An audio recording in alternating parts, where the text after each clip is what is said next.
हुबैब रज़ी अल्लाह ताला थे, उनको हारिस बिन आमिर को उन्होंने कत्ल किया था। तो उन्होंने उसके कत्ल के बदले के अंदर उनको उसके बेटों ने पकड़ लिया, ख़रीद लिया, और उसके बाद कहा कि इनको अपने घर में रखा। और ये घर के अंदर रखने के बाद काफ़ी दिनों तक, यानी पूरा 1 महीना ये उनके घर के अंदर कैद थे। ये सोचते रहे कि इसके बारे में क्या करना चाहिए, कैसे इसको कत्ल करना चाहिए, ये वो लंबा सोचते रहे। तो सोचने के बाद उन्होंने कहा कि चलो जी, एक दिन उन्होंने कहा कि इसको फ़लाँ दिन फ़लाँ जगह में जाकर फांसी देनी है। हज़रत ज़ैनब रज़ी अल्लाह ताला अन्हा हारिस की बेटी थी, उस वक्त तक मुसलमान नहीं थी, उसका एक छोटा सा बच्चा था। उनसे उन्होंने उस तरह मंगवाया, वो बेड़ियों के अंदर थे कि अपने नाखून और बाल ठीक करने के लिए। तो वो बेड़ियों के अंदर जकड़े हुए थे, सिर्फ उनके हाथ पाँव से चल नहीं सकते थे।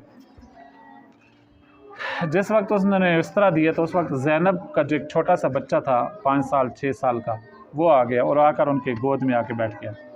जिस वक्त गोद में बैठा ना, तो उस वक्त हज़रत ज़ैनब को बड़ा परेशान हुई और रोने लगी, एकदम चीख मारी। उसने कहा कि हज़रत खुबैब मेरे बेटे को ज़ब्ह कर देगा, ये इसको तो हमने कत्ल करना ही है, तो ये मेरे बेटे को अपने बदले के अंदर ज़ब्ह करेगा। तो अब उस तरह भी हाथ में है और बेटा भी उसके हाथ में है।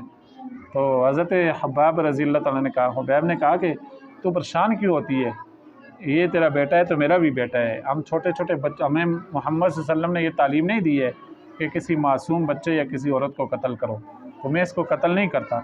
हज़रत ज़ैनब बिनत हारिस कहती हैं, जब मुसलमान हो गई तो कहती हैं कि मैंने हज़रत हुबैब रज़ी अल्लाह ताला से बढ़कर कोई अच्छा कैदी नहीं देखा है। और फिर वो कहती हैं कि मैंने देखा कि हज़रत हुबैब रज़ी अल्लाह ताला के पास ताज़ा किस्म के अंगूर के फल पड़े हुए हैं, हालांकि उस वक्त पूरे अरब के अंदर कहीं फल नहीं थे।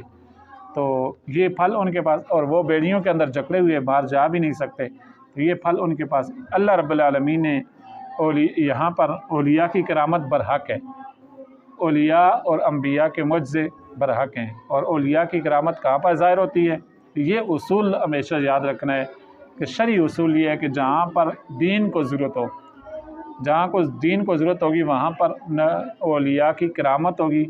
और नबी और वली अपनी मर्ज़ी से कोई करामत ज़ाहिर या कोई मुअज़्ज़ा ज़ाहिर नहीं कर सकता, अल्लाह के हुक्म से होता है, जिस वक्त अल्लाह ताला चाहते हैं। ये नहीं है कि कोई दीवार पर बैठा हुआ है तो दीवार को चला दिया, ये करामत नहीं है। तो ये इस तरह की जो करामतें बयान की जाती हैं ना हमारे माशरे के अंदर, ये करामतें नहीं हैं। करामत वहाँ है कि जहाँ दीन को ज़रूरत हो। अब यहाँ अल्लाह रब्बुल आलमीन ने उनके ख़ुराक की भी इंतज़ाम फरमाया, और उसके बाद हज़रत ज़ैनब भी मुसलमान हो गई, और इनका और बहुत सारे लोगों पर बड़ा असर पड़ा। जब इनको ले कर गए तो जाकर इनको सूली पे लटका दिया। जब सूली पे लटका दिया तो उसके बाद क्या हुआ कि ये शहीद हो गए। शहादत से पहले इन्होंने कहा कि मुझे 2 रकात नमाज़ पढ़ने की इजाज़त दे दें। मुहद्दिसीन ने लिखा है कि ये पहला शख्स था जिसने मरने से पहले 2 रकात नमाज की अपने कातलों से इजाज़त तलब की। 2 रकात नमाज़ पढ़ने के बाद कहा कि मेरा दिल चाहता था कि मैं नमाज को लंबा करूं। उन सब को मुखातिब करके कहा, लेकिन इसलिए लंबी नहीं की ताकि तुम लोग ये ना कहो कि मौत के डर से इसने नमाज को लंबा किया है। उसके बाद मुहद्दिसीन ने लिखा है कि अगर कोई शख्स को पता चल जाए कि मेरी मौत का वक्त आ गया है, मुझे ज़रूर कत्ल करेंगे, तो उससे पहले वो 2 रकात नमाज की इजाज़त ले लें और 2 रकात नमाज पढ़ लें। हदीस में भी है कि नबी करीम सल्लल्लाहु अलैहि वसल्लम ने फरमाया कि तुम इस तरह नमाज़ पढ़ो जिस तरह रुखसत होने वाले की नमाज है, यानी अपनी ज़िंदगी की हर नमाज को अपनी ज़िंदगी की आखिरी नमाज समझ कर पढ़ो। तो वो नमाज इस तरह पढ़ो। तो कहते हैं कि मुहद्दिसीन के यहाँ पर हज़रत हुबैब पहला शख्स था जिसने नमाज के लिए तलब किया उनसे वक्त, और उसने 2 रकात नमाज पढ़ी अल्लाह अपने रब को राज़ी करने के लिए। इन्होंने कहा कि अब इसको सूली से नीचे नहीं उतारना। नबी करीम सल्लल्लाहु अलैहि वसल्लम का इसका इल्म हुआ, इन्होंने बहुत सारे लोग उसके इर्द गिर्द पैरा बिठा दिया कि कोई शख्स भी इनको सूली से न उतारे। नबी करीम सल्लल्लाहु अलैहि वसल्लम ने 2 सहाबाए किराम रिज़वानुल्लाहि ताला अलैहिम अजमईन को भेजा कि जाकर तुम इस तरह करो कि उनकी लाश को उतार कर ले आओ। अब ये लाश उतारने के लिए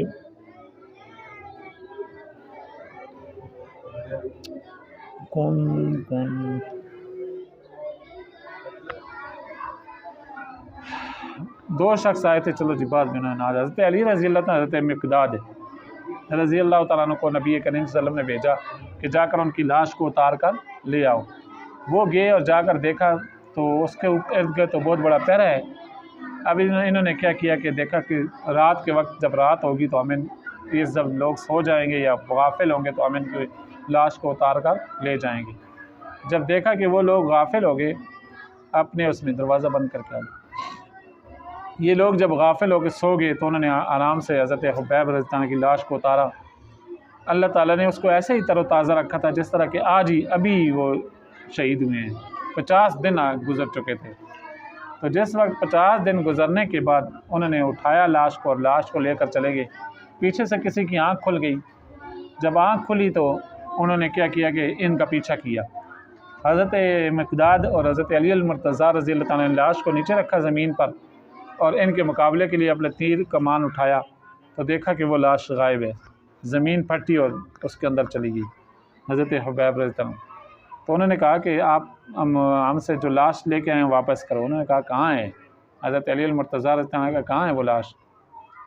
تو سب نے ادھر ادھر دیکھا، کہیں لاش تو نہیں ہے، سب نے صحرا ہے، نظر آ رہا ہے، کوئی چیز نہیں ہے۔ وہ واپس ہو گئے اس طرح۔ تو حضرت حباب رضی اللہ تعالیٰ کی بھی اس طرح اللہ تعالیٰ نے حفاظت کی کہ اس کی لاش کو زمین نے نگل لیا۔